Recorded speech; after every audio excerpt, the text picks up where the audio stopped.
This podcast discusses paranormal activity and other topics some might find disturbing. Listener discretion is advised.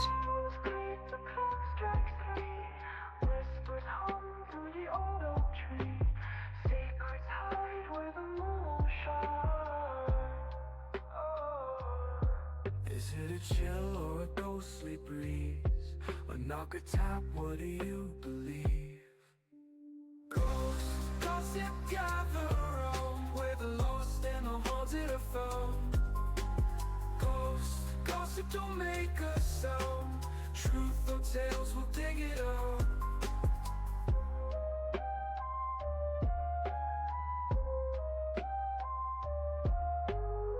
Hello, everybody. Welcome back to another episode of Ghost Gossip. I am your host, Ashley, and today we have a really special guest. His name is Chris, and he is from the Wandering Road podcast. I hope you enjoy today's episode. Hello, everybody. Welcome back to another episode of Ghost Gossip. My name is Ashley, and I am your host. And today we are joined by Chris, who is one of the hosts of the Wandering Road podcast. Hello, Chris, and welcome. Hi, Ashley. I am the host, the founder and creator. That's right. I forgot. Yeah. No, I'm just kidding. Dean, who? I think, yeah, right. So Dean is not here today due to time differences. He's out in Hawaii, so it's pretty early in the morning for him. And he's out dealing with some personal stuff as well. Everything's okay. So Dean will be back. You know, Dean Schmeen. Just roll on. No, I'm just kidding. Hi, Dean. Right.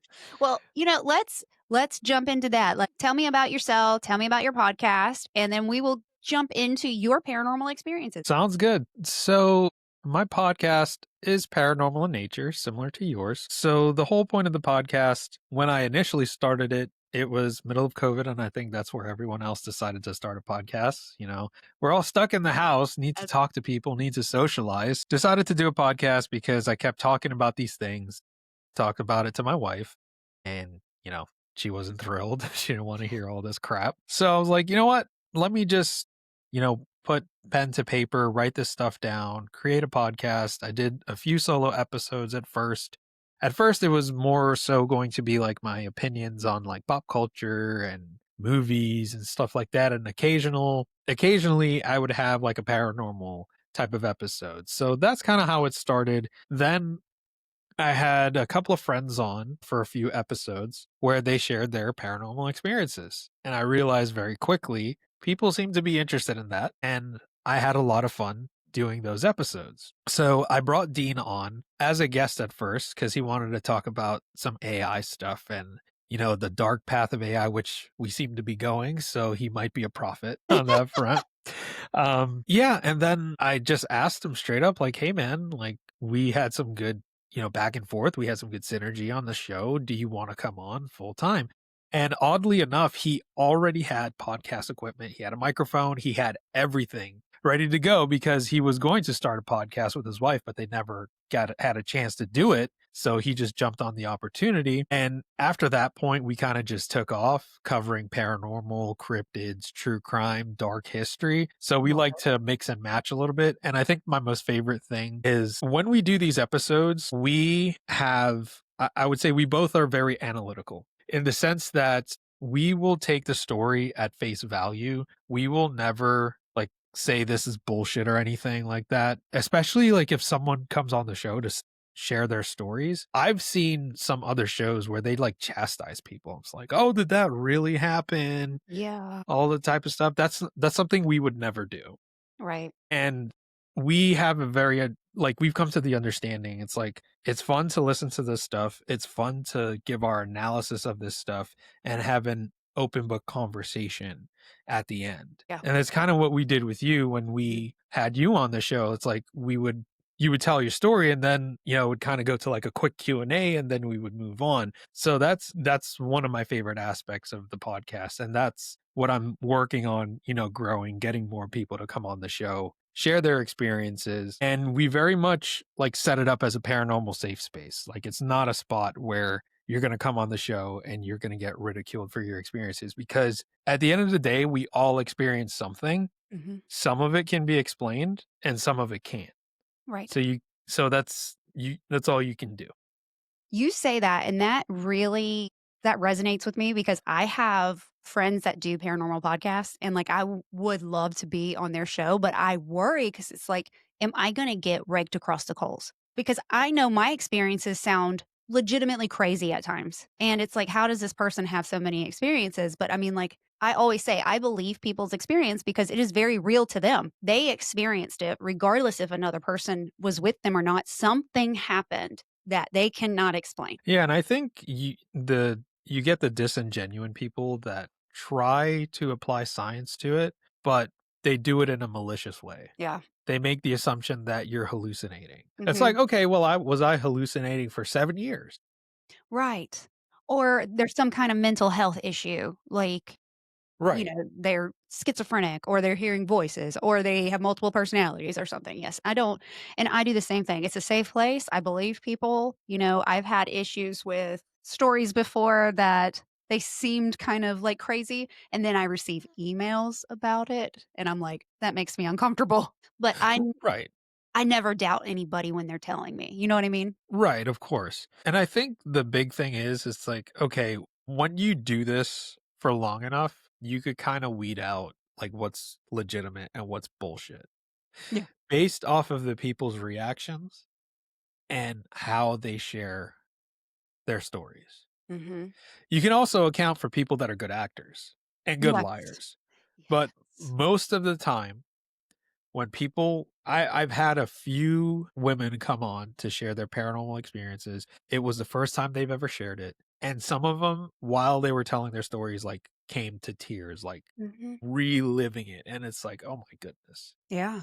There were different points where I was like, are you okay? Do you need us to stop? Do you need to take a second? So like you can tell who Yeah. very quickly who's genuine. Yeah. I have experiences that when they happen and, like, those years kinda close to it, when I would relive it, I would get emotional, I would get upset. Now it's just kinda like, "That's Right. what happened." Yeah, and before like we get into my stories, one thing I'll say right off the bat to your listeners, I welcome people that are willing to explain what happened to me in a scientific manner and please debunk it because it would help me sleep better at night knowing that there was a scientific explanation Right. for what went on to myself, my family that lived in the home, and people that did not live in the home experience. And I don't do that to be a smartass. Can I swear on the show? Absolutely, have at Yeah. it. Okay. Yeah. I don't do that to be a fucking smartass. I do that because I'm genuine.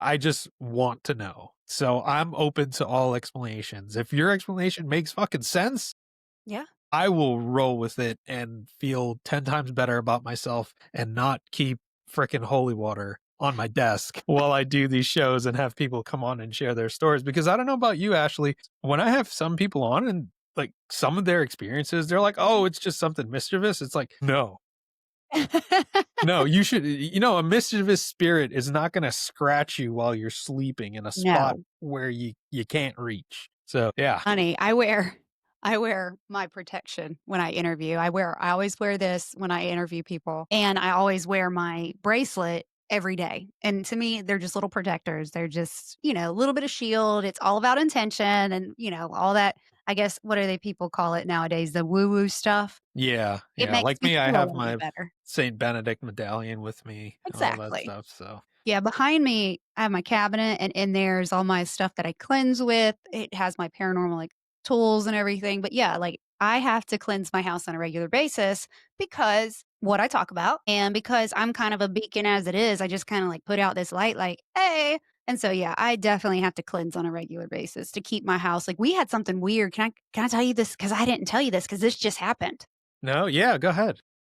So we have had some stuff going on in the house. It just kind of felt icky. And so my mentor kept messaging me like, you need to cleanse your house. And I'm like, what is she saying? Because I hadn't even talked to her about the house, but she's a psychic and she's really in tune. And she's like, have you cleansed your house yet? Have you cleansed? You need to cleanse. And like, I kept getting these messages and like, I'm doing stuff. And I'm like, I haven't yet, but I am going to. And then she messaged, she goes, you need to cleanse your house now. And I was like, okay. So I started cleansing the house and I did it with dragon's blood incense first, or not incense, sage. And Okay.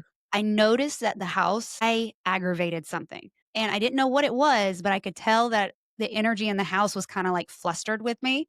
I know that sounds crazy. Every time I talk about my house, it's like it's a person. I'm always like, man, I sound crazy. Was this after you came on the show or Yes, before? this was like this week. I'm Yeah. sorry. So my daughter, who is the biggest skeptic in the house, so the way this house is set up is there's two staircases. One staircase is on the other side where the living corners are, and then the other staircase is the bonus room, and it's over Mhm. the garage.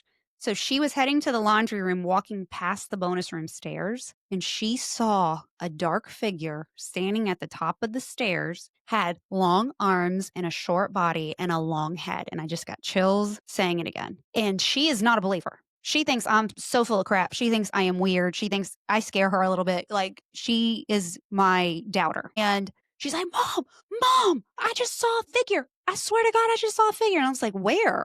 And so I knew that's what I aggravated. Whatever it was hiding, lurking somewhere, and I forced it out.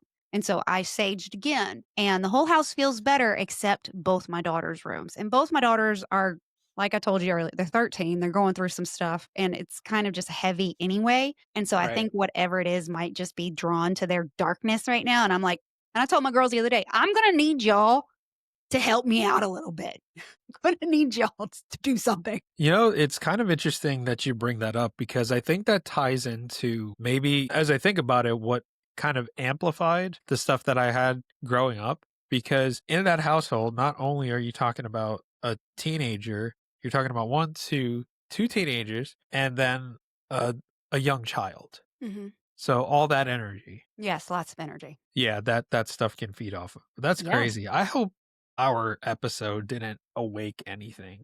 No. It didn't. It didn't. So my daughters lost a friend this summer Oh, to okay. I'm self-harm. sorry.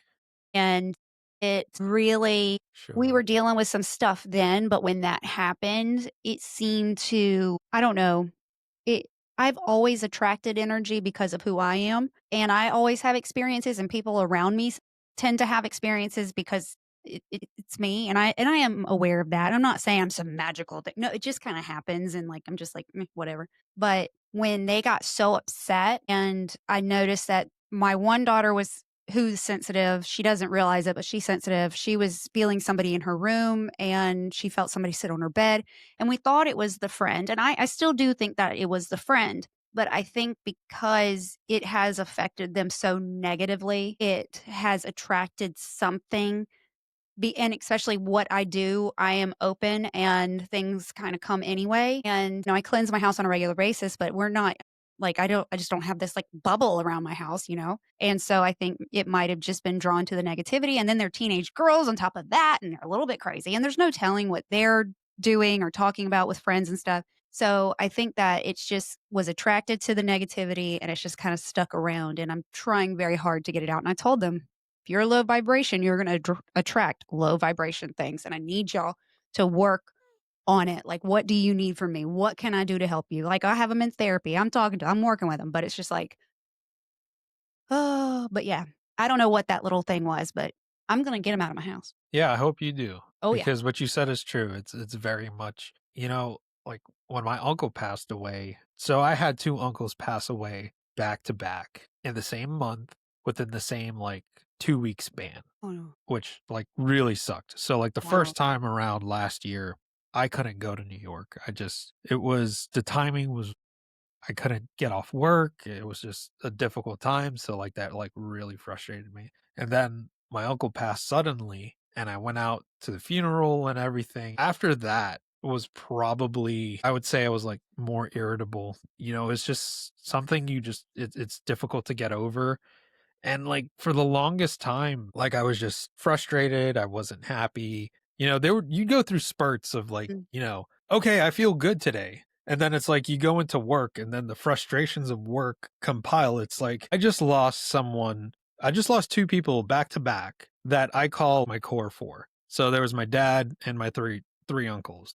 Now like two of the four are gone. Right. Two of them I'm never going to see again. I'm never going to talk to again. And like all four of them had a hand in raising me. And then you try to go through daily life, and then like working in like a regular job, it's one of those things where It's like, what the fuck? This is not normal. I'm supposed to function. Like, this shit did not just happen. And I think like that negativity, like there were a couple of times where I would wake up at 3 o'clock in the morning and I'm like laying in bed, like our little dog, he lays in bed with us. He like lays in the middle and I can feel him there. And our big oof of a golden retriever, he likes to sleep on the ground. I wake up at 3.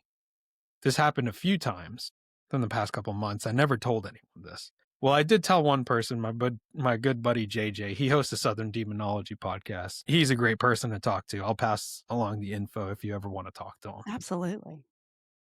Told him about it. I was like, dude, I feel like just this negativity around me, like waking up. And anytime I wake up, something tells me, look at your bedroom door. Because my wife is one of those people that likes to sleep with the door open. And I kind of look over and it's like, I'm half expecting to see something there. But again, sometimes I don't look over. And then I have this thing recently where it's like, I'll see something like around, I think it's like a shadow just like poking its head. And then it like leaves like stuff just in my peripherals.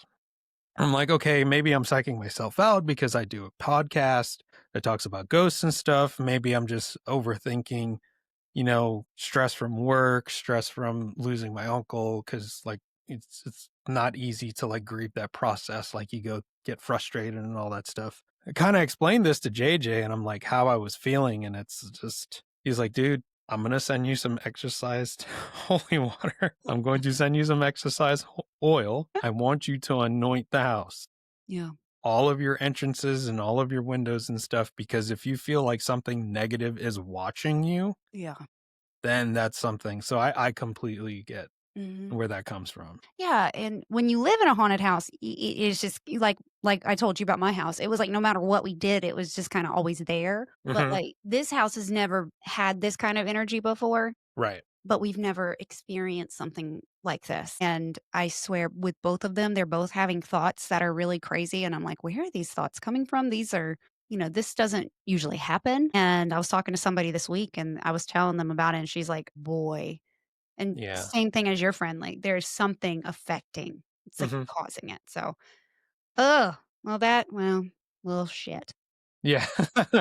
Let's go on to the happier hauntings. Well, Yeah, not happy, but I laugh at them now. What are the happy hauntings? Tell us. Yeah.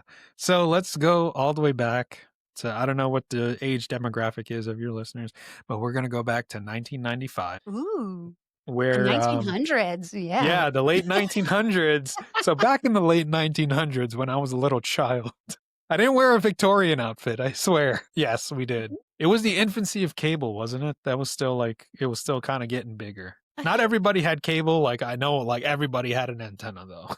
Right. The big antennas like in the yard or on the roof or something. Yes. Yes. And the internet was just really in its infancy. Yeah. And if you were trying to download something and your mom picked up the phone, you got to start all over. Yep. It was done. Yeah. So with that paranormal experience, so I grew up in the Bronx. I was born and raised in the Bronx up until we moved to Queens, New York in about, I don't say like 1998, close to 1999. So this experience, I remember, so I don't remember a lot from my childhood, but there's this one experience just like is like imprinted in my brain. So I'm 5 years old. And the reason I remember that I'm that specific age between like 4 to 5 is because my sister was born. And I wake up and the way that our beds were situated in that apartment in the Bronx, it was just, I don't know if you ever been to New York or seen those apartments. Yeah. Yeah. There was like a big ass living room, a kitchen, and if you're lucky, you had 2 bedrooms. But for us, we just had one really big bedroom. So when you walk in, on the left-hand side is all like the furniture, like the vanity dresser and everything. There was one big window with the fire escape and a gate, and all of our beds were up against the wall facing the furniture. So I wake up at 3 in the morning. I sit up, I look over to my parents' vanity. Is that on okay? That was a truck. I was going to say, is that? I just heard a truck. It had to have been a truck. I'm like, okay, is there something coming around the corner? But so I look over and I look over at the vanity and I see these like what I would describe them as is like dwarf-sized creatures. So they reminded me of like the dwarves from the Snow White and the Seven Dwarfs. I could see their shadowy silhouettes, but I can't really make out features of them. I don't know what possessed me to do this, but I start pointing at them and I shout at them, "You don't belong here. What are you doing here? Get out of here." My mom wakes up, yells at me in Spanish, basically saying, "What the fuck are you doing? It's 3 o'clock in the morning. Get your ass to bed. Your sister's sleeping. Your dad has to wake up at 5 to go to work. Go to bed." So while she's yelling at me, I'm looking at her. After that's done, I look over and they're gone. Fast forward to a couple years ago, 2023. My parents now live in Orlando, Florida. And I don't know what possessed me to bring this up to my mom, but I specifically asked her, "Mom, do you remember when we used to live in the Bronx? I woke up at like 2, 3 in the morning and told you was yelling at these like small little people things." And she's like, "Oh yeah, I remember that. That's not the first time that happened." I'm like, wait, what? Whoa. Yeah, Mom, madre, okay? right, exactly. I'm like, what the hell? She's like, "Yeah, there were a few times where you woke up screaming for me that they were going to get you."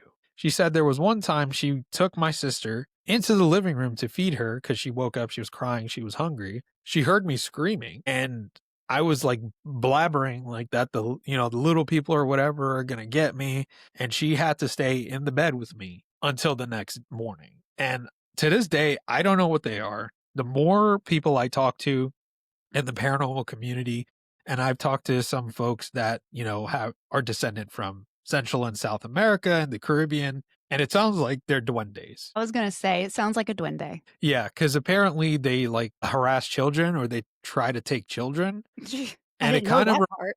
yeah, it kind of reminds me of the fairies from Irish culture. Mhm. Well, not they call them fairies, but I would say the changeling, where they would take a child and swap it with a changeling child so that changeling child can have a better life as a human. Oh my goodness. So now Yeah. kidnapping. Good Lord. Yeah. So that is the earliest experience that I have. Did your mom ever see them? I don't think she did. No. Okay. And considering this is a woman that can see things, she sees things, she hears things. Mm-hmm. She is one of the type of people that refuses to go to funerals because of that fact. Yeah. The only time she will go to a funeral, she went for her parents, my grandparents, and my uncle this past year. But everyone else, unless she was not close with them, she's like, I'm not going. Yeah, I don't like going either because of what I feel when I'm there. It's a lot. Yeah, and like when I go to graveyards for like funerals and stuff, or even just driving through them, like people just drive through them, like, "Oh wow, whatever." I'm like, I just feel uncomfortable. Yeah. I was like, just passing through. I'm not gonna stay here. I'm not bother me. So that was 4 or 5. Did you have experiences after that as a child? Did you have more? Oh, absolutely. So Ooh. this takes us to the late 90s. So I would say like this was either 98 or 99. I was 9, probably 8 or 9 going into the 4th grade. So we move into this home in Queens, and it's not like a duplex where the houses are next to each other, but it's like one of those like 2-family homes where Mhm. someone lives downstairs and the other person lives upstairs. Mhm. So we lived on the upstairs part of the house. And this story, before I go into what I experienced there, my aunt told me this about a year ago. I don't know why she told this to me, but ever since I started the podcast and talking about like my stories, that kind of emboldened all of my other family members that live there to come out and Yep. start sharing stuff. So she calls me out of the blue one day and she's like, "Hey, Chris, did I ever tell you what the 2 old German ladies that lived across the street told me about that house?" And I didn't believe them at the time. I was like, "No, I never heard that." She's like, "Do you remember them?" I'm like, "Yeah, I remember a couple of old ladies living across the street. I didn't know they were from Germany." She said that before we moved in, they did the closing and everything, and they're cleaning out whatever. The 2 ladies come across the street. They talk to my aunt. They're like, "Hey, did you just purchase this home?" She's like, "Yeah." Basically, they introduce each other, and they tell her, before you move in, you need to do a cleansing, and after you move in, you need to do a cleansing, because the people that used to live there were into some, I don't want to say satanic, but more so dark side of the occult type of things. Those ladies who have now passed away like for over 20 years now. And this part of the story I take with a grain of salt, a heaping spoon of salt. They made the claim that, I don't know, back in the day, some like teenage girl that was like 16 or something like that went missing, and they like did some bad stuff to her to open up like a portal or for worship or some shit like that. I don't know how much I believe that, but I kind of believe that maybe some occult practices or some dark practices were done there based off of what we experienced. Mm-hmm. And that's the first part of it. Then the second part, which I found out later on from my parents, and my aunt and uncle corroborated this story. When they were cleaning out the attic, they found World War II memorabilia from the Axis side. They found a German Bible. They found, I believe it was either a Wehrmacht or a Waffen-SS uniform up there. Yeah. And I don't know what possessed my aunt and uncle and my parents to not clear everything out immediately, but my aunt decided to keep some of the furniture in her part of the apartment. She kept some of the dining room furniture, which to me is a big no-no. You don't keep that. You don't keep anything. You just get rid of everything. And apparently that stuff stayed in the attic for maybe a year or so before, like, you know, they did a full clear out and dumped everything out. We move into the home, and this story comes from my mother. She called my aunt to come and babysit my sister because 98, 99, my sister would have been like 3-4 years old at the time, and she couldn't stay by herself. And my mom worked in Manhattan. So my aunt goes to take care of my sister, whatever. My mom comes back home, and the first thing my aunt says to her is like, "Hey, you have visitors in this home." And my mom, kind of confused, not really picking up what she's putting down, is like, "What do you mean? Did somebody come by? Was somebody looking for me?"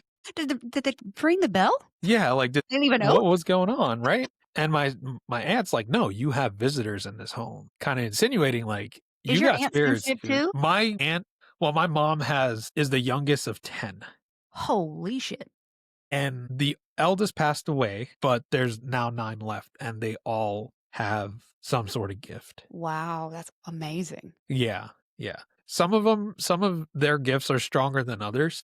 Like my mom, I would say she's probably the one that has like the strongest gift out of all of them. Not to sidetrack or anything, because anytime something's needed, they would come to her, like ask her questions, Right. and stuff like that. So there's that's another part, like insinuating like, hey, there's something here. So we have, you know, the story from the neighbors before we moved in. Then we have my aunt. That's the first time she's been there, sharing that. Then we move in and we get settled. And my aunt and uncle had this stereo system from like the 80s. It was like this little black thing with the 2 big ass speakers that we all used to have I know back in the exactly day. what you're talking about. Yep. Yeah, my daddy had one. Yeah. So they had it set up, plugged in and all, and it would randomly turn on by itself. So we're like, okay, this thing is probably over a decade old. Maybe there's something faulty with the wiring.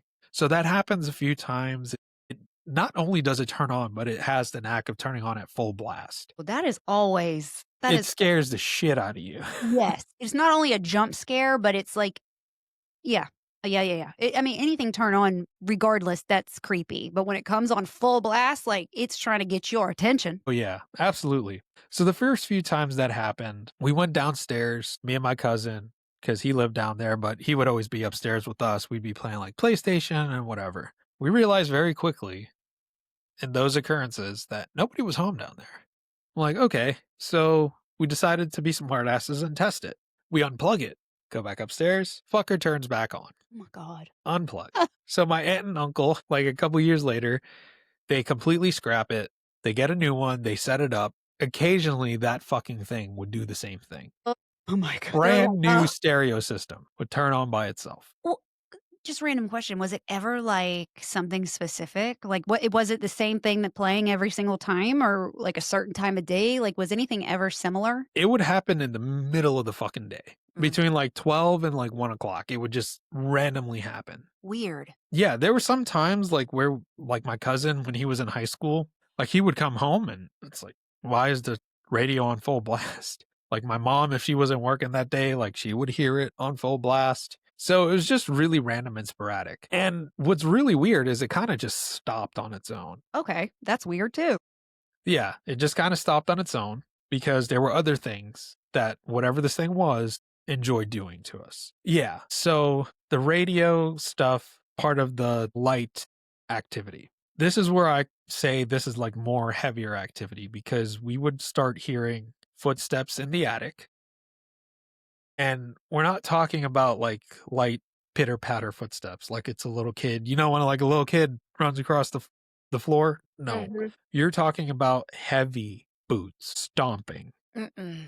back and forth. Sometimes it would be like at a jog, and other times it would be just Mm. like that. And that slow cadence. Like it wants you to know that it's making that noise. It's messing with you a little bit. Yeah. When I told my dad about this, my sister would hear it, my cousin would hear it. We would tell our parents. I guess, given the circumstances, just put a lot financially into a 2-family home in the New York area. It's not cheap. They said it was pigeons and squirrels making that noise. So don't worry about it. And I think to myself as a child, because around that time, I was like 10, 11, 12 years old around that time span where all this is happening. I had Timberland boots. I'm like, they don't wear boots. Animals don't wear fucking boots. Like, you're not going to trick me.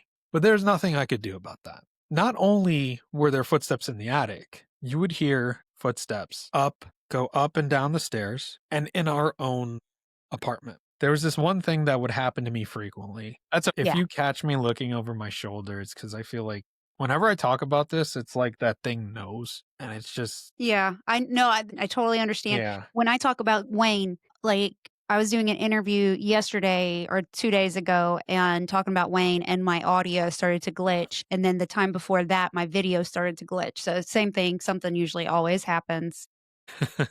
So not only would we hear the footsteps in the attic, we would hear the footsteps on the staircase. So when you entered in the home, you were met with this kind of like squarish type of entryway. And immediately to the left would be the doorway to go into my aunt's apartment. To the right, a little like diagonal to the entrance of the home, would be the entrance, the doorway to the steps. And right next to that would be the little walkway to the basement. So sometimes at night, we would hear footsteps walking up and down those stairs. Mm-mm. What made matters even worse is sometimes we would hear footsteps in the apartment itself. Like with you. Go with us. Yeah. So this would happen at night. So it'd be like 1, 2, 3 o'clock in the morning between that sweet spot of 1 a.m. and 3 a.m. So my mom is notorious for being a light sleeper. So if you move any type of creak or move, she wakes up. Oh yeah. She's not So really sleeping. She's just resting her eyes, literally. exactly. Yep. So she was the one that would hear that frequently. She told my father. They didn't believe her. I don't know why. And I think I think I know why. It's because it's like, well, I got a wife, I got 2 young kids, I got to go to work. I can't act like I'm afraid Right. because, like people are looking to me to have my shit together if something goes wrong. So he didn't believe her. He thought, she was like hearing things until one night he couldn't sleep. He's laying in bed. He has his eyes closed. He heard the footsteps. My mom heard the footsteps. My mom sat up. She was going to go and make sure there was.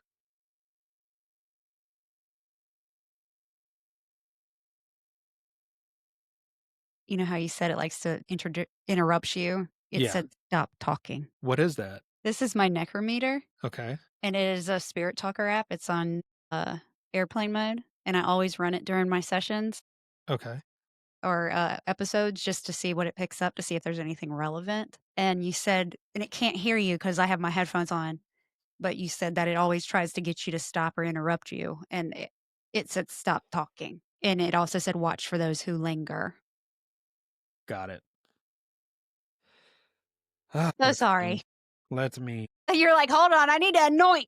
Yeah. Yep. See, I'd be too scared to run one of those while I'm doing a show. It's okay. I got like my Jesus candle and everything going. I'm a little desensitized. Sometimes I get creeped out. I'm so sorry to keep. I'm so sorry. I'm the worst host ever. Keep going. Keep going. No, this is great. This is great. It's relevant. It's all relevant. Well, How many interruptions did we have already? 3. Well, but Yeah. okay. Fuck. Okay. 3. Damn. I know. See, I love the number 3. I am Yeah. backward. But it's my life number. That's why. That's fair. Yeah. So my dad, he goes out to like the living room area. He has like an aluminum baseball bat. You know, you can't be too sure. Right. Because you live in New York. You never know. You just never know. Yeah. And he does the worst thing you could possibly do. He starts screaming. He's like, get the fuck out of my house. Like, leave my family alone. He does like the whole agitation stuff. Another thing that would happen to us, which for some reason, it was like every day, like clockwork at 6 p.m. My dad would be sitting there watching NBC News. Like, I guess fucking Tom Brokaw was on there. I don't know. That man had him mesmerized. He's like, we got to put on the NBC News. I'm like, okay, that's whatever. I don't care. And we would hear 3 knocks on our door. Oh, my little dumbass, 12 years old. I'm like, oh, my cousin is here. Wants to go play PlayStation or something. So I waddle my fat ass over. And I open the door. And there's nobody there. I'm like, okay. You know, I look down the stairs, make sure it was my cousin playing a prank on me. I go downstairs. Nobody's home down there. So I go back up. My dad was like, who was that? I was like, there's nobody there. Oh, He's he like, heard what do the you knock mean? too. Well, I'm sorry? Your dad heard the knock too. Yes, he did. He did. On every time this happened, he heard the knock. So about 3 or 4 times this happened. It's like, nobody's there, Dad. He's like, oh, it's got to be your cousin playing a joke. The other time happens. He decides, I'm going to go answer the door. I don't know what difference that would have made, but We're going to do it really fast. Right? So he goes, he opens the door. Nobody there. Closes the door, goes back and sits down and watches the news like nothing fucking happened. So, You know, in his brain, he is freaking out. You know, and he's just like, Absolutely. I cannot let anybody know that I am scared. yeah, 100%. And what's interesting is that my background, my mom's Catholic, my dad was brought up as a Hindu, and he would do like my grandmother, like my grandparents lived with us. So like his parents were still alive. My mom's parents had passed away in the early 90s by then. So they lived with us. And with all the stuff happening, my grandma would tell him every year they would do some sort of religious function to try to clear out the area. And it would like work for like maybe a couple weeks. And then it would come back and like amplify. Like the thing was just irritated, right? Yeah. Oh, I know exactly how that is. Yeah, yeah.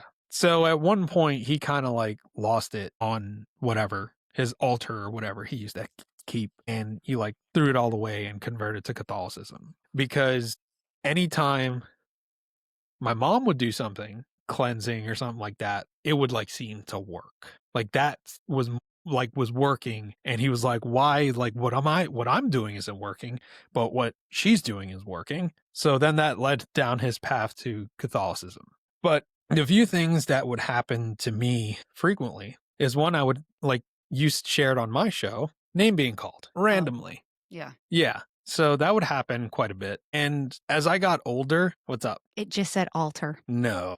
I'm not playing. Oh man, I am freaked the fuck out. It's messing with you. Yeah.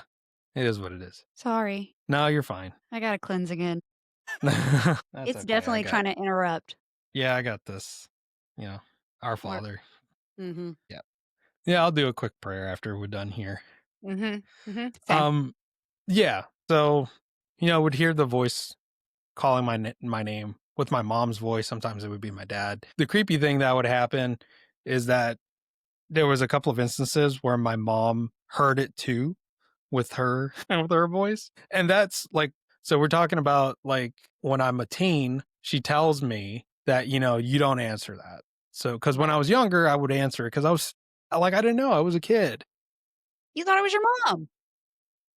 Yeah, exactly. Or whoever. You thought your name was being called. You were taught to answer, I'm sure. If we call you, you answer. Yeah, definitely. So before I continue on like the name story, I got one story that I find hilarious because my aunt finds it hilarious now. So I was probably about 15 years old at the time, and I'm standing in my kitchen. And when you go into our apartment, you make a right. There's kind of a door that separates the dining room from the kitchen. It's a pretty heavy wooden door. You go in through that doorway, straight ahead is a doorway to like an oddly shaped like rectangular hallway. When you're standing in that doorway, there's to the immediate right is a closet. Parallel to the closet door is the bathroom door. So about maybe 7 feet separates them. And then immediate to the right of that closet door is my parents' bedroom door and then our bedroom door, the kids. My aunt walks out of the bedroom, turns right, walks into the bathroom, opens the door. Mind you, none of the windows are open. There's no draft. There's no nothing. She gets violently shoved into the closet door, lift off about a foot off the ground, back by like 7 feet. I called her. Like, I was on the phone with my aunt, and I didn't call her. I'm sorry. I called my other aunt that told me about the story with the two neighbors, and my other aunt that experienced that happened to be there. So she wanted to talk to me because I haven't talked to her for a while. And I just randomly asked her about it. She's like, oh, I remember that. And we both started laughing about it because I found it funny. You know, because like 20 years later, nothing you could really do about it. Right. 20 years later. At the time, it was not funny. No. And to kind of diffuse the situation, my mom was like, oh, maybe the ghost had the goats in the bathroom. Well, and you got to go. There was another incident that happened where, like, this one revolves around my sister, where she would have like imaginary friends. And she had this one particular imaginary friend that was like a little boy that wore like a sailor outfit, whatever. He would, like, my sister would like walk around with him and play with him all the time. Your dog scared the crap out of me with the eyes. She scared the crap out of me. Oh my God. She's never done this before. Oh, my two dogs are asleep back here. Man. She scared the shit out of me. You know what I will say, and you can keep grabbed this. my shoulder. Yeah, right? This is the first time I've had like my heart racing sharing this. I'm sorry. It's okay. I told you I'm an amplifier. I'm sorry. That's okay. Are you okay? Do you need to cleanse too? She is shaking. Is she really? I can't figure out why. She has anxiety real bad. Hold on. That's okay. Rain. She only does this if it rains. That's why I'm like, why is she doing this? No, it's sunny outside. Okay. Okay. Do we need to take a breather or? No, I'm good. Okay. I think she needs a breather, but she'll be fine. Yeah. You're so funny. Your dog just scared the crap out of me. Same. Yeah. I'm like locked in, and she grabbed Maybe we my do shoulder. need Dean right now. The equalizer, right? Yep, the logical one, right? Yeah. Yeah, definitely. Well, my wife should be home in an hour and a half. So, and I have a podcast lined up for tonight too. So I'm going to make her stay down here while I do it. Sit with me, please. Right. But no, like, this kind of stuff happens sometimes while I share this story. Yeah, I have it too. I have it. Yeah, things happen. Yeah. Okay. So where did I leave I have off? no clue. Yeah, the imaginary friend. So my sister had this imaginary friend named Andy who she'd play with all the time. And there was one day where we were going to the grocery store. We were going to walk over because in New York, you could walk to everything or take the train or take the bus. Right. So it was me, my mother, my sister, and my grandmother. We were going to, like, we got outside. We're walking down the street. My sister's walking like she's holding someone's hand. And we joke with her, like, oh, is Andy coming with you? Because when we crossed the street, we noticed that she like kind of relaxed her hand a bit. And she's like, oh, he's not allowed to like go past the house or whatever. I'm like, oh, okay, that's weird. Fast forward to when we're keeping wake for my grandfather in 2004, he passed away because of liver cancer.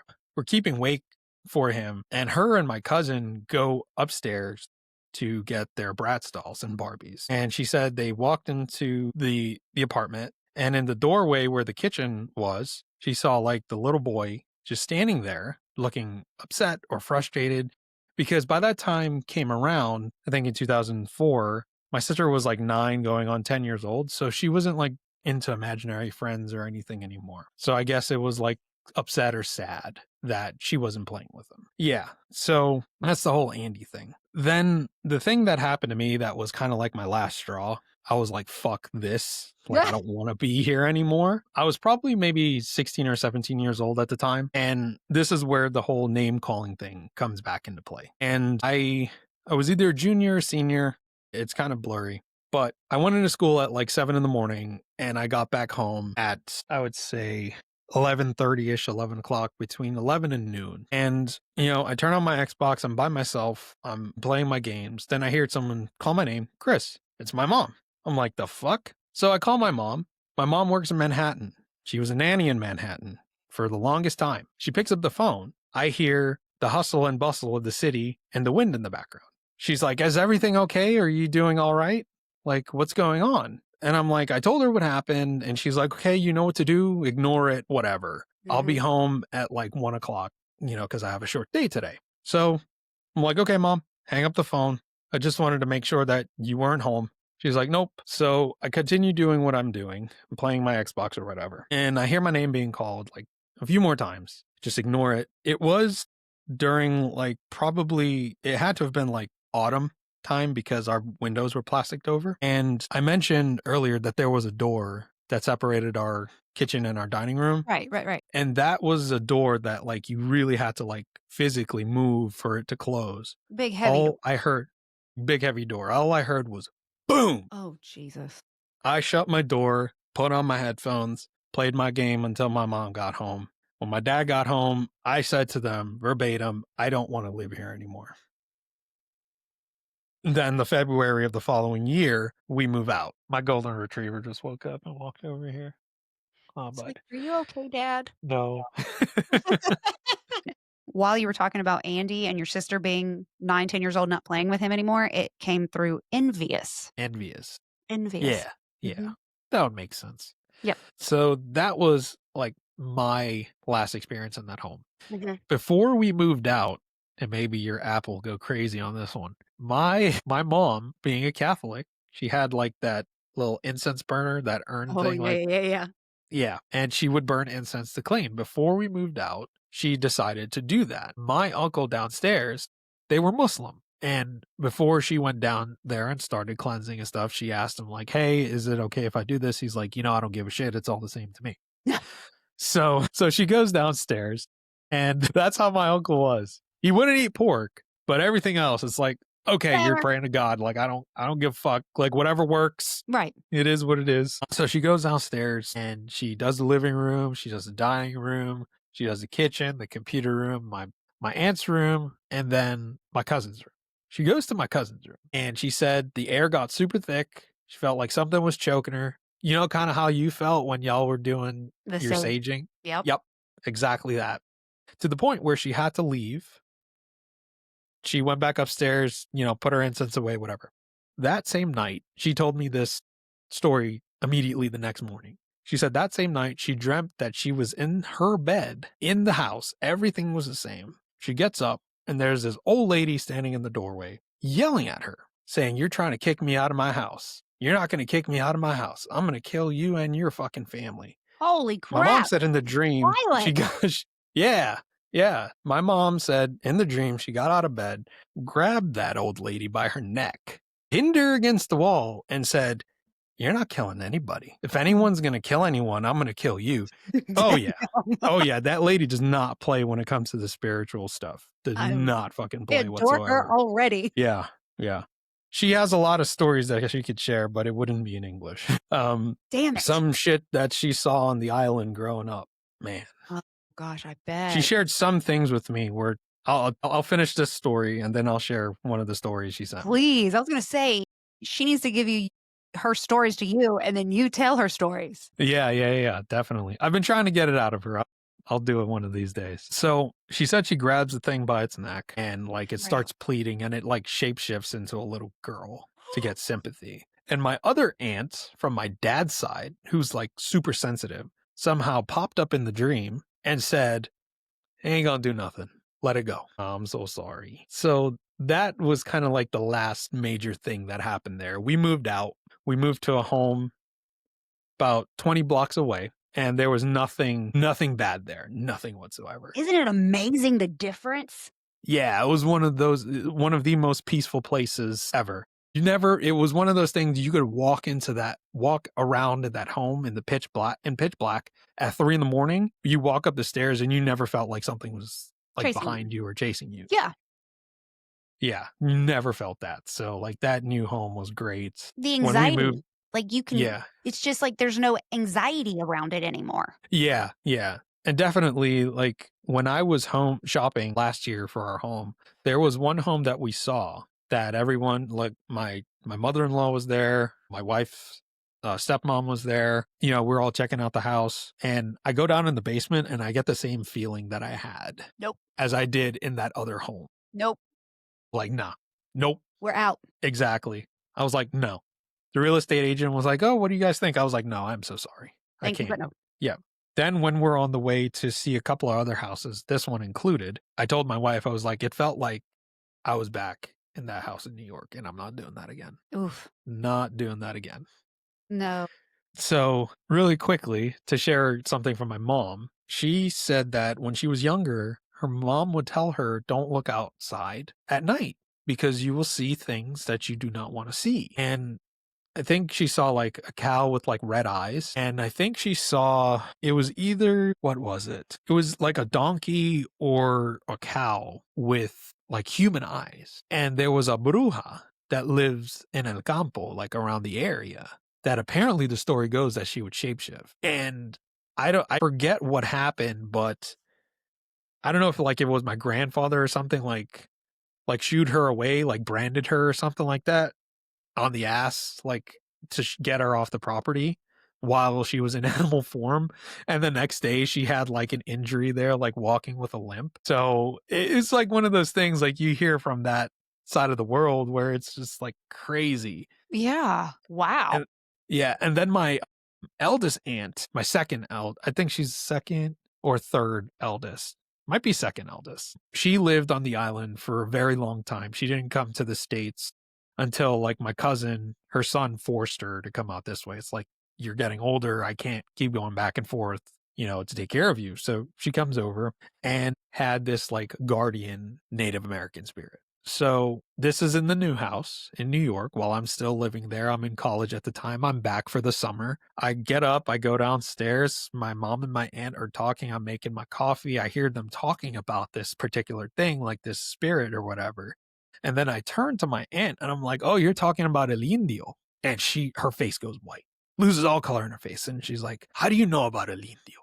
And I'm like, oh yeah, when we visited in like 2005 or whatever, I saw him. Because you got to think about like those places, like when they say it's countryside, it's like legit countryside. It's not like, what we consider the countryside here is like a big ass house that's fully developed with a lot of land in between. You're talking about like there are people that still live in shacks Right. and Yeah, like yeah, yeah, concrete yeah. houses. This is like, like third world countryside. Oh, So yeah. in the pathway between where my mom, like my aunt lived and my uncle's mother lived, that pathway, in the middle of that pathway, if you stopped in the middle of the pathway and you look right, there was like a wooded area that had a path that goes through it.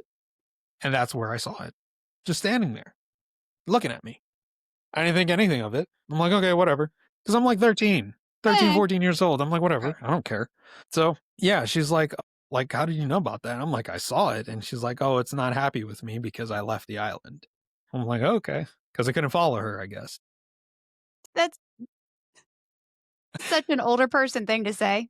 Hey, Yeah. mad at me. It come follow me here. Yeah, it's one of those things. Then there were a couple of things that I neglected to mention. It was about my sister and also something from my grandmother. Real quickly, with my grandmother, after my grandfather passed away, this was shortly before she also passed away. She confided in my mom that after we moved out the home and after like my grandfather died, like the intensity amplified because she was a very religious woman.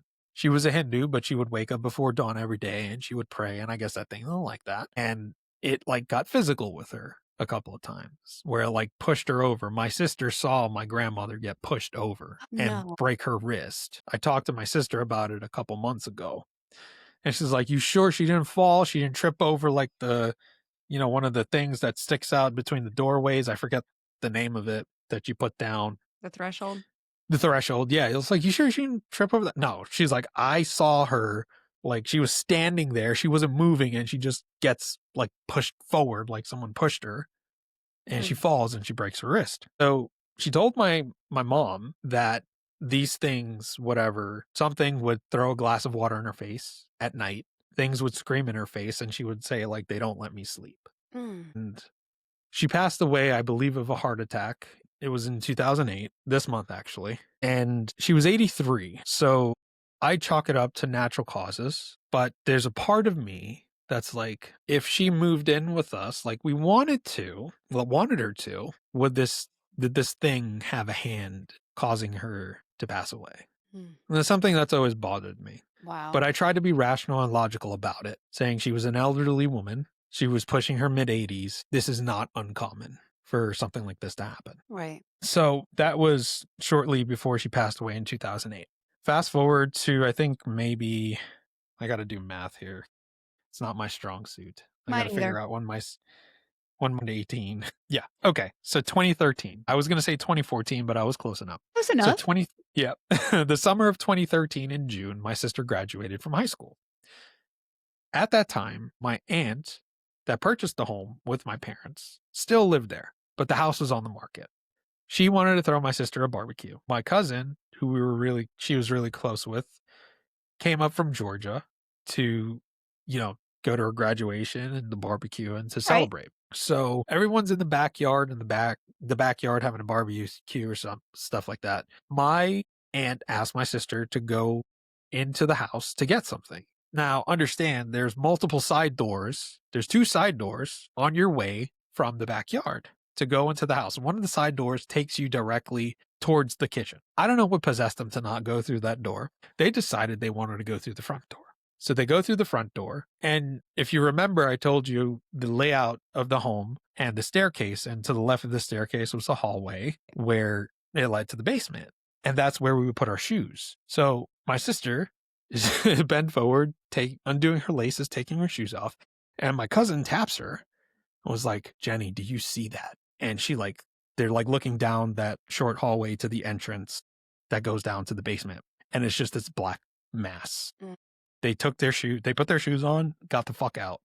Never went back in that house. They never went back in the house. They went to the barbecue, ate some food in the back, and was like, "Hey, auntie, we're going to go now." Out. Never going back. Project. Bye-bye. Yeah. So then we fast forward to 2022. My sister went to stay in New York for a little bit. For some reason, her and my cousins decided they were going to go walk to the store. What's it saying now? Said microphone.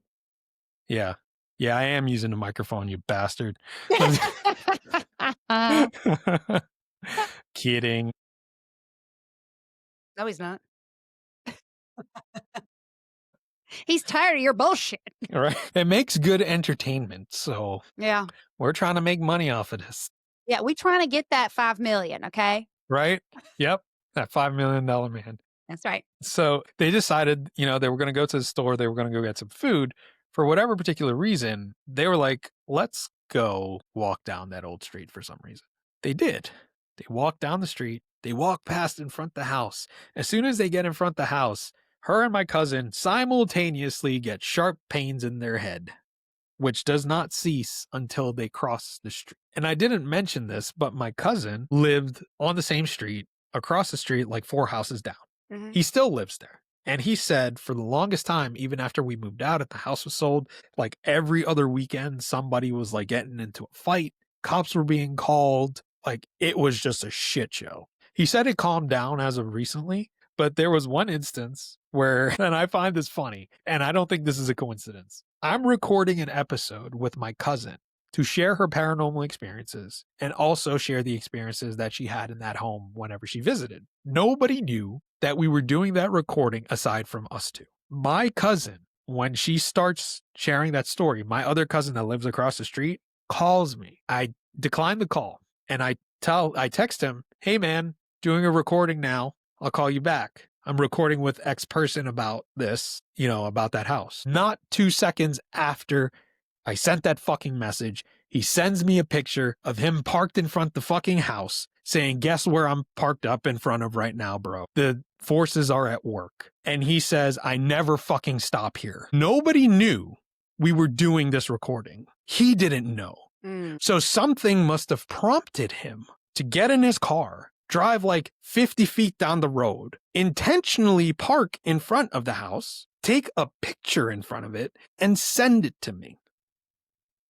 That's not coincidence. No. I can't explain it. But after the show, I can send you the picture. I can show you the text message exchange. That is crazy. It's fucking wild. So is he just like sitting in his house and he's just like, "I want to go for a short drive"? Yeah, he had to go somewhere. And for some reason, he had to stop. And where he stopped happened to be there. And he just Wow. called me to like fuck with me. And a story involving him in that house. It was the summertime. It was him, me, and my sister in my room. We had the door closed because we had the air conditioner on.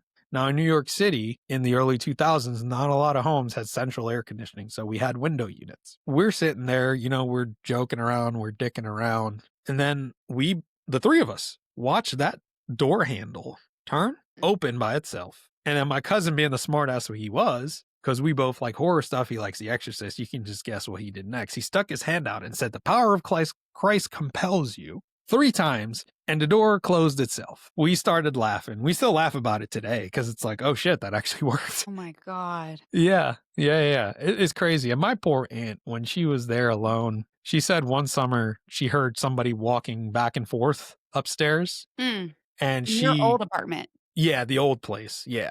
So my aunt, the one that the old ladies talked to, the homeowner, she said that she heard, it was a summer day. It was a weekend, like a Saturday. She heard footsteps going back and forth. She was like, what the fuck? So she calls upstairs. Nobody answers because she thinks someone broke in and is like Right. up there. So she goes up, she knocks on the door. Nobody's there. Calls the landline. Nobody's there. Just goes straight to the answering machine. Yes, to the younger listeners, we had landlines.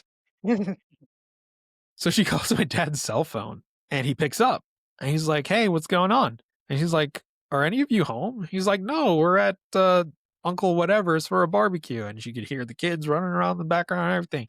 She said she hung up the phone. She was like, "Okay, I'll see you guys when you come home." Hung up the phone, locked herself in the room until people got back home. Man. I think my favorite thing that I've learned about your whole story is how chill all of you really are when it comes to unexplainable events, because all of you are like, okay, I'm just going to put my headphones on and play my game. I'm just going to close myself into this room. Yeah, because it's one of those types of things where you're in that situation. I feel like a lot of us end up in that situation and you kind of don't know how to react because it's something you can't see. Right. If you saw like fucking Cujo in front of you, it's like, oh, fuck, okay. Like, Yeah. I got to run. Like, there's a difference there. But when you hear like a slam or something, you could kind of lie to yourself. You can explain it away. Easy peasy. Yep, all day long. You can find an excuse. And when you're out of the situation, it's like, fuck, years later, finally talking about this. And, just letting it out. Because as draining as this is to talk about, because to share with your listeners, like if you include this in the show, there are multiple times where we got interrupted, where Ashley has her app on airplane mode that directly would pop up words referencing what I'm talking about. Speaking of, you know anybody named Scott? Scott? No, can't say I do. That's interesting. That's an interesting app, but I'll never download it. I love it.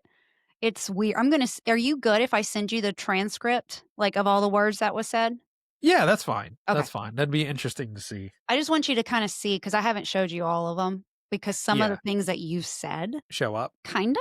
And so I would love to know after you see all the words and put it all together, because it makes sense. Yeah. The last couple things that happened to me were like within the past 9 to 10 years. And they were just like sporadic. It was like really weird. There was one time I was in grad school. I think it was December or November of 2014. And I stayed in a studio apartment on campus specifically for upperclassmen. And I remember I like cocooned myself in my blanket up against the wall because I had my bed on the wall. I was exhausted. All my lights were on, the TV was on, and I'm dreaming that I'm being dragged off my bed. And then I wake up diagonally with my leg off of the bed. I'm like, the fuck? So I wake up and I look around. And I'm like, did I leave my door open and somebody's fucking with me? Like something like that.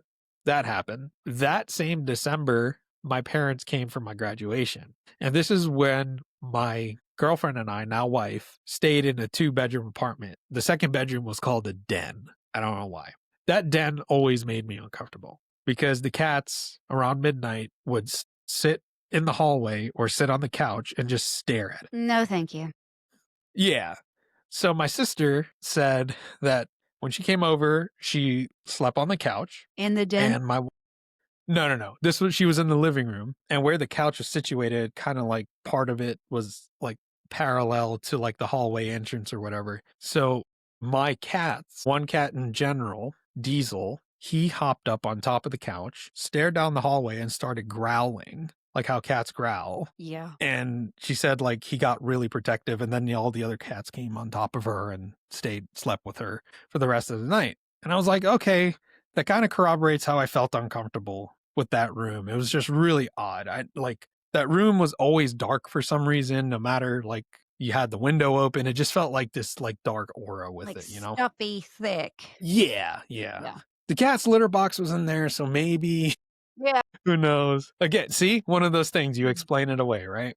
Easy to explain it. It's fine. It's good. Yeah. Then the last thing that happened to me recently, aside from what I shared with, with my uncle, was I started the podcast, started doing the paranormal stuff. I would edit at night by myself. In the old house, the way my desk was situated, if I look directly to my right was the door to the hallway, and it was a 2-story house. So there would be an initial landing of stairs and then a mini landing and 2 steps to come up. And my cats would like to hang out on the railing. Like we had like a little dresser where we put their bed on there, and they would sleep there. While I'm editing, for some reason, I just have this overwhelming thing of like, just look over, just look over. Felt like something was looking at me. Mm-hmm. And this never happened before until I started doing the show. You saw something on there, didn't you? It said earlier they're watching. Yeah, of course. Yeah. So it was one of those things where it's like, okay, that's really creepy. I'm not surprised because the previous owner of that home passed away in there. Mm-hmm. And my mother-in-law said that she saw him a couple times. I just feel really weird. Sister said that, no, it was my cousin was on FaceTime with my sister, said that she saw like an old man or something. But he wasn't like mean or anything. Right. He was just there. Yeah, he was just there. I have one of those here. Yeah. Yeah. No, I think that's pretty much it. All the creepy stuff happened like 20 something years ago, and it's just fun to talk about. That house sounds oddly similar to my house. You know what I mean? With the feelings and the footsteps. And when you try to cleanse, it kind of reacts. It's funny when you have a house like that seems alive. Absolutely. And it's one of those things where it like ended up on the news at one point What? after we moved out. Yeah. No. Yeah. What I can send you some stuff Yeah. offline. Just don't share it out. I won't share it, but yeah, send it to me so I can read it because that's fascinating. Like, why is it on the news? Was there something violent happen there? Kind of, yeah. Kind of sad too. So to me, it just seems like it was cursed or, Mm-hmm. yeah. And I think it amplified more because, you had a huge family living there. A lot And of you had, energy. you had a lot of energy. You had one kid going through puberty, like 2 kids going through puberty, Yeah. teenagers. Yeah. And, there's a lot of my way or the highway. But I will say, like, the last thing I will say is, like, once we left that house, like, I was so frustrated all the time. When I would leave, it was like clockwork. Just Mhm. felt different. Yeah. I understand that completely. Well, Yeah. I appreciate you sharing those experiences with us. Do you ever find yourself when you're talking about it, do you get confused and feel like your mind goes blank in certain things? The first time that happened just now, when I was struggling to tell you whether it was my sister or my cousin. For that one particular story, I don't know why. Everything else just came back like clockwork. That's when that thought hit me. Yeah. So, yeah. I have talked about my house before, and I feel like some days, like it's like almost like I just forget instantly what I'm trying to say. And I've told this story 100 times, and it's like, why am I forgetting this story all of a sudden? Yeah. Yeah, it, yeah. It's wild. It's so wild because it's like if you live in a haunted house, the people that I've talked to that have lived in haunted spaces like that, all of our stories are very similar. Yeah. It makes you wonder, like what is it? Is it us? Is it the location? I think a little bit of both. Yeah. Yeah, I think that your family's history, sounds like there's tons of beacons in your family. Lots of Yeah. white light, lots of just almost like magnets, like I'm over here, I'm over here, I'm over here. And then just location, you put those two together and it's just like fire and gasoline. Yeah. Absolutely. Wow. I don't even know where to go from there other than tell everybody where they can find you. Well, you can find the Wandering Road podcasts on every podcast platform. There's We're hosted on so many, I can't even name them all. I'm the same way. I'm like, if it's there, I'm probably there. Yeah, just look us up, the Wandering Road Podcast, and you'll find us. You could easily find us on Apple, Google. Google doesn't exist anymore for podcasts. Apple, Spotify. We do upload the audio to YouTube, but we've been promising this for a year, but it's really difficult. We will include a video medium on YouTube at some point in the future once we figure out the logistics of editing and all that stuff. And if you ever want to be on the show with myself and Dean, you can reach us on our social media. You could shoot us a message on our TikTok. Just search The Wandering Road and you'll find our TikTok page. We're on Instagram, where we have a Facebook page that you could go over and give a like to. And if you want to shoot us an email with your story, you can reach us at twroadpodcast@gmail.com. And if you want to be a guest on the show, shoot us an email, shoot us a DM. When you share your story, if you want to remain anonymous, by all means, we welcome that as well. Very cool. Well, thank you so much. I appreciate you coming on. Guys, while you're out there stalking the Wandering Road podcast and showing them all the love, make sure you go and you find me as well. Ghost Gossip Pod, Ghost Gossip Podcast, ghostgossip247@gmail.com. Do all the things. Show everybody some love. And if you don't have any love to share, that's okay too, but you can take it somewhere else. Or if you want to complain, you can send me an email and I'll send it straight to my HR department, which is Daniel.